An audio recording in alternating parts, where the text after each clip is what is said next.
Hello friends, welcome to my YouTube channel career space. আশা করি আপনারা সবাই ভালো আছেন।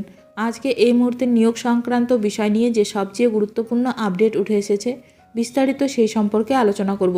তাই ভিডিওটি অবশ্যই শেষ পর্যন্ত দেখবেন, না হলে কিছু গুরুত্বপূর্ণ তথ্য মিস করতে পারেন। বন্ধুরা, শিক্ষা সংক্রান্ত ও চাকরি সংক্রান্ত সমস্ত রকমের লেটেস্ট আপডেট আপনারা এই চ্যানেলে পাবেন।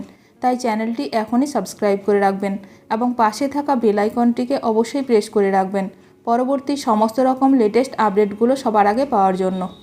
এবার গ্রুপ সি পদে সমস্ত নিয়োগ বাতিল, নির্দেশিকা জারি রেলওয়ে বোর্ডের। কেন? এবার রেলের গ্রুপ সি পদে সমস্ত নিয়োগ বাতিল করা হলো।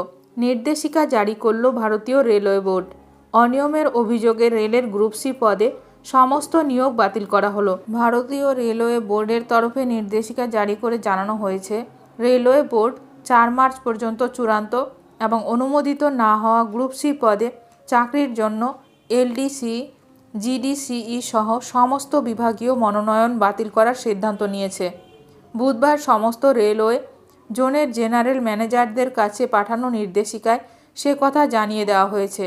পাশাপাশি ওই সার্কুলারে রেল বোর্ডের আরও উল্লেখ, পরবর্তী নির্দেশ না দেওয়া পর্যন্ত আর কোনো নিয়োগ শুরু করা যাবে না।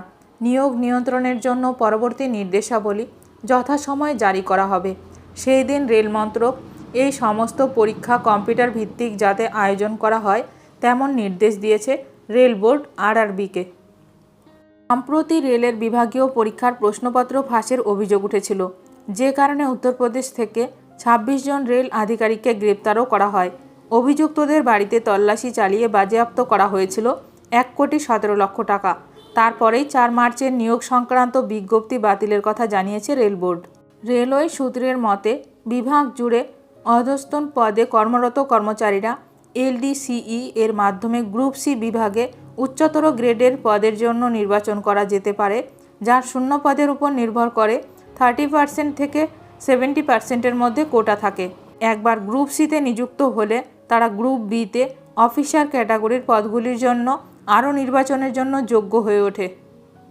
এলডিসিই/জিডিসিই নির্বাচন বাতিল করার রেলওয়ের সিদ্ধান্তটি central bureau of investigation CBI মুঘল সরাইতে পূর্ব সেন্ট্রাল রেলওয়েতে প্রশ্নপত্র ফাঁস করার একদিন পরে আসে। অন্তত 17 জন প্রার্থী, যারা মেইন লোক ও পরিদর্শক পদের জন্য আবেদন করেছিলেন, তাদের হাতে লেখা প্রশ্নপত্র পাওয়া যায়। ভিডিওটি ভালো লাগলে অবশ্যই লাইক করবেন। আজকের ভিডিওটি এখানেই শেষ করলাম। নতুন কোনো আপডেট নিয়ে দেখা হবে নেক্সট ভিডিওতে।